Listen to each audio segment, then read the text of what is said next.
Assalamualaikum warahmatullahi wabarakatuh, Mama.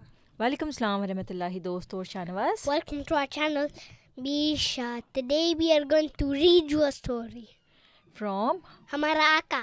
From the book ہمارا آقا.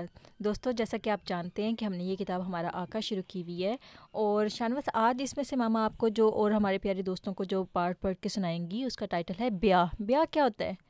Wedding, شادی. And make sure you subscribe on all of our channels. ٹھیک ہے، یہ ہم نے اینڈ میں کہنا ہوتا ہے، تو ہم دیکھتے ہیں کہ اس میں کیا ہے. ٹھیک ہے، تو یہ پڑھتے ہیں. بسم اللہ الرحمن الرحیم. پیارے بچوں، حضرت خدیجہ کے بارے میں جیسا کہ ہم نے پریویس ویڈیو میں سنا تھا کہ کس طرح سے انہوں نے حضور صلی اللہ علیہ وسلم کے ساتھ ٹریڈنگ شروع کی تھی، اور اس کے بعد پھر حضور صلی اللہ علیہ وسلم ان کا سامان تجارت لے کر دوسرے ملکوں میں جایا کرتے تھے. اور اب دیکھتے ہیں کہ پھر آگے کیا ہوا. خدیجہ جتنی دولت مند اور امیر کبیر تھیں اتنی ہی عالی ظرف اور پاک باز تھیں. عالی ظرف کہتے ہیں یعنی کہ اعلیٰ اخلاق تھے ان کے اندر، اور کیا کہتے ہیں پاک باز کہتے ہیں کہ جو کہ اپنے پاکیزہ ہو، جو اپنی نیکی اور پارسائی اور اپنے پاکیزہ اخلاق کے باعث سارے مکہ میں طاہرہ کے لقب سے مشہور تھیں. طاہرہ کہتے ہیں پاکیزہ کو، ہولی کو. یہ بیوہ تھیں، اور اس سے پہلے ان کے دو خاوندوں کا انتقال ہو چکا تھا. بیوہ کہتے ہیں جس کے ہسبینڈ کی ڈیتھ ہو چکی ہو اور ویڈو ہو، اور انہوں نے ارادہ کر لیا تھا کہ اب کوئی شادی نہیں کروں گی. خدیجہ کے اعلیٰ کریکٹر، ان کے اخلاق فاضلہ اور ان کی پسندیدہ عادات کے باعث مکہ کے بڑے بڑے معزز سردار ان سے نکاح کی درخواست کر چکے تھے، مگر انہوں نے صاف انکار کر دیا تھا.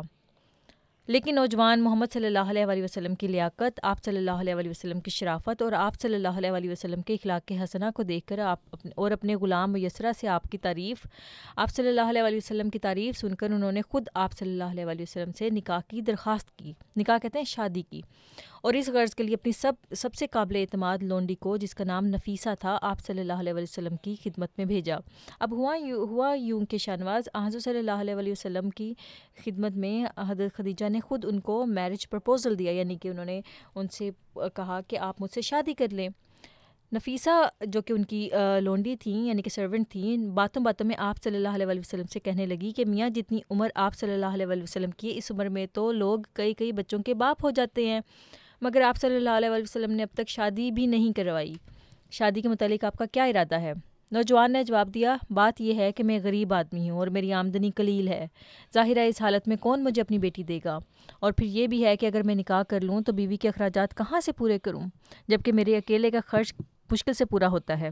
اب دیکھو حضور صلی اللہ علیہ وسلم کو کتنا خیال تھا کہ اگر میں شادی کروں تو میں نے اس عورت کی ذمہ داری لینی ہے اور اس کے اخراجات پورے کرنے ہیں، اور اگر میں اس کے نہیں پورے کر سکتا تو مجھے پھر ابھی شادی نہیں کرنا چاہیے.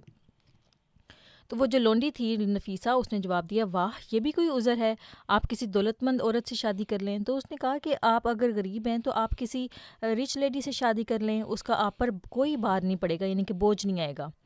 نوجوان ہاشمی ہنسا اور کہنے لگا، یہ تم نے خوب کہی، مجھ جیسے غریب آدمی کو کوئی امیر اپنی بیٹی کیوں دے گا؟ دنیا کا تو عام دستور ہے کہ امیر لوگ امیروں ہی کے بیٹوں کو اپنی بیٹیاں دیا کرتے ہیں. تو حضور صلی اللہ علیہ وسلم نے کہا کہ اچھا اگر ایسی بات ہے تو مجھ سے کون سی امیر عورت ہے جو مجھ سے آ کے شادی کرے گی؟ تو نفیسہ بولی، اگر کوئی امیر عورت خود آپ سے شادی کرنا چاہے تو پھر؟ نوجوان نے تعجب سے پوچھا کہ ایسی کون امیر عورت ہوگی جو مجھ جیسے غریب سے شادی کرنا چاہے گی؟ نفیسہ نے جواب دیا، میری مالکہ خدیجہ آپ سے نکاح کرنے کی خواہش مند ہیں، انہوں نے مجھے آپ کے پاس بھیجا ہے بشرطیہ کہ آپ بھی رضامند ہوں. تو وہ جو سرونٹ تھی اس نے کہا کہ مجھے حضرت خدیجہ نے آپ کے پاس بھیجا ہے کہ اگر آپ نکاح کرنا چاہتے ہیں تو وہ آپ سے نکاح کے لیے راضی ہیں، تو آپ بتائیں آپ کی کیا مرضی ہے؟ نوجوان نے قدر تحمل سے کہا، میری اس معاملے میں کیا رائے ہو سکتی ہے؟ یہ بات تو میرے چچا سے پوچھنی چاہیے جن کے پاس میں رہتا ہوں اور جو میرے سرپرست ہیں. اب دیکھو حضور صلی اللہ علیہ وسلم کتنے عقل مند تھے، انہوں نے فوری طور پہ ہاں نہیں کر دیا تھا لالچ میں آ کے کہ ہاں میں شادی کر لیتا ہوں. انہوں نے جواب دیا کہ میں اپنے چچا کے پاس رہتا ہوں اور میرے باپ کی جگہیں ہیں، مجھے ان سے پوچھنا چاہیے کہ ان کی کیا رائے ہے اس بارے میں. نفیسہ نے یہ سن کر کہا، جب تک خود آپ صلی اللہ علیہ وسلم کی اپنی مرضی نہ ہو اس وقت تک ابو طالب سے پوچھنا یا کہنا بالکل بیکار ہے. تو انہوں نے کہا، نفیسہ نے کہا، پہلے آپ تو بتائیں کہ آپ کی کیا مرضی ہے.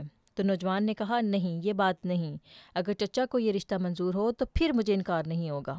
دیکھو کتنی اچھی بات کی حضور صلی اللہ علیہ وسلم نے، کہ انہوں نے کہا کہ جس انسان نے مجھے بالکل باپ کی طرح پالا ہے تو مجھے اس کی مرضی کا پہلے پوچھنے دو کہ ان کی کیا مرضی ہے. تو نفیسہ کہنے لگی تو پھر آپ صلی اللہ علیہ وسلم خود ہی اپنے چچا سے پوچھ کر ان کی مرضی دریافت کر لیں، میں پھر کسی وقت آ کر اس کے متعلق پوچھ لوں گی۔ نفیسہ کے جانے کے بعد نوجوان بھتیجے نے اپنے چچا سے اس قصے کا ذکر کیا تو وہ کہنے لگی کہ اگر خدیجہ کی خود خواہش ہے تو بے شک کر لو، خدیجہ کوئی غیر نہیں، رشتے میں تمہاری چچیری بہن لگتی ہے، یعنی کہ تمہارے چچا کی بیٹی لگتی ہے۔ ابو طالب کے علاوہ اپنے دوسرے چچاؤں سے بھی نوجوان نے صلاح لی اور سب کی یہی رائے ہوئی کہ رشتہ بہت مناسب اور نہایت اچھا ہے۔ شام کو نفیسہ پھر آئی اور پوچھنے لگی، کہیے آپ نے اپنے چچا سے پوچھا تھا؟ نوجوان نے کہا، ہاں میں نے ان سے ذکر کیا تھا، وہ راضی ہیں۔ نفیسہ خوش ہو کر بولی، بڑا اچھا ہوا، اب یہ مبارک تقریب جلد عمل میں آ جانی چاہیے کیونکہ نیک کام میں دیر مناسب نہیں۔ نوجوان نے کہا، میں اس کا بھی اپنے چچا سے ذکر کروں گا، جیسا وہ جواب دیں گے یا جب وہ کرنا چاہیں گے تو اس سے تمہیں مطلع کر دوں گا، یعنی کہ میں تمہیں اطلاع کر دوں گا۔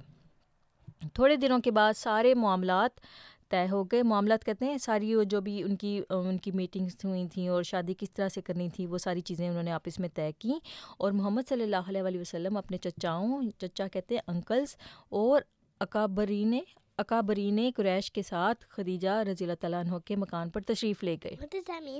اس کا مطلب یہ ہے کہ حضور صلی اللہ علیہ وسلم پھر اپنے جو انکل تھے نا جن کے پاس وہ رہتے تھے ان کے ساتھ اور کچھ اور جو بڑے لوگ تھے ان کے ساتھ حضرت خدیجہ کے مکان پر چلے گئے۔ مکان کہتے ہیں جہاں پہ حضرت خدیجہ رہتی تھیں، ہوم جو تھا ان کا نا۔ 500 درہم حق مہر مقرر ہوا۔ اس زمانے میں بھی دیکھو حق مہر ہوتا تھا، اور 500 درہم مقرر ہوا۔ ابو طالب نے نکاح پڑھا اور دونوں کی شادی ہو گئی، ویڈنگ ہو گئی۔ اور خدیجہ رضی اللہ تعالیٰ عنہ، تجھ پر ہزاروں سلام، تو وہ خوش نصیب اور مقدس خاتون ہے جس کو میرے آقا صلی اللہ علیہ وسلم کی سب سے پہلی بیوی بننے کا شرف ہوا۔ حضرت خدیجہ رضی اللہ تعالیٰ عنہا اور محمد صلی اللہ علیہ وسلم کی یہ شادی پاکیزگی اور طہارت کی بہترین مثال تھی، کیونکہ نکاح کے وقت حضرت خدیجہ کی عمر 40 سال کی اور ان کے شوہر کی عمر 25 سال کی تھی۔ خدیجہ رضی اللہ تعالیٰ عنہا نے یہ خیال نہ کیا کہ میں غریب آدمی سے شادی کر کے قوم اور قبیلے میں اپنی سبکی کرا رہی ہوں، انہوں نے صرف اور صرف شوہر کے پاکیزہ اخلاق کو دیکھا۔ دوسری طرف نوجوان محمد صلی اللہ علیہ وسلم نے اس امر کا لحاظ نہ کیا کہ میں جوان ہو کر قریباً بوڑھی عورت سے کیوں نکاح کروں، انہوں نے صرف بیوی کی شرافت نفس کو دیکھا۔ دونوں کے حسن نیت کے نتیجے میں یہ شادی انتہائی طور پر بابرکت ثابت ہوئی۔ تو یہ تھی شانواز حضور صلی اللہ علیہ وسلم کی فرسٹ وائف۔ اس کے بعد حضور صلی اللہ علیہ وسلم نے کچھ اور شادیاں کی تھیں، لیکن یہ حضور صلی اللہ علیہ وسلم کی سب سے پہلی بیوی تھیں۔ اور دیکھو حضور صلی اللہ علیہ وسلم سے ایج میں بہت زیادہ وہ بڑی تھیں۔ حضور صلی اللہ علیہ وسلم کی عمر صرف اور صرف 25 ایئرس کی تھی، اور حضرت خدیجہ کی عمر کتنی تھی؟ 40 ایئرس کی تھی، اور تب یہ ان کی شادی ہوئی تھی۔ اور حضور صلی اللہ علیہ وسلم نے بالکل نہیں سوچا کہ میں اپنی عمر سے اتنی زیادہ بڑی عمر کی عورت سے شادی کر رہا ہوں تو یہ کیا، یہ اس طرح سے تو ٹھیک نہیں ہے، الٹا۔ اور نہ ہی حضرت خدیجہ نے یہ سوچا کہ یہ بالکل غریب انسان ہے اور اس کے پاس تو کچھ بھی نہیں ہے اور میں اس کے ساتھ شادی کر رہی ہوں۔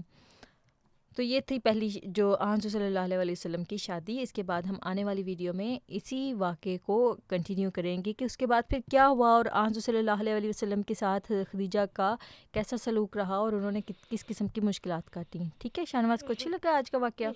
اچھا، اب ہم درود شریف پڑھتے ہیں اور اس کے بعد پھر اس کو یہاں پر ختم کرتے ہیں۔ سنائیں۔ اللہم صلی علی محمد وعلى آل محمد كما صليت على إبراهيم وعلى آل إبراهيم إنك حميد مجيد۔ اللہم بارک على محمد وعلى آل محمد كما صليت کما بارکتا على إبراهيم وعلى آل إبراهيم إنك حميد مجيد۔ نہیں دوستو، انشاءاللہ ہم پھر حاضر ہوں گے ایک اور اچھی سی اسی واقعے کو کنٹینیو کریں گے۔ تب تک کے لیے اللہ حافظ، and don't forget to subscribe our channel.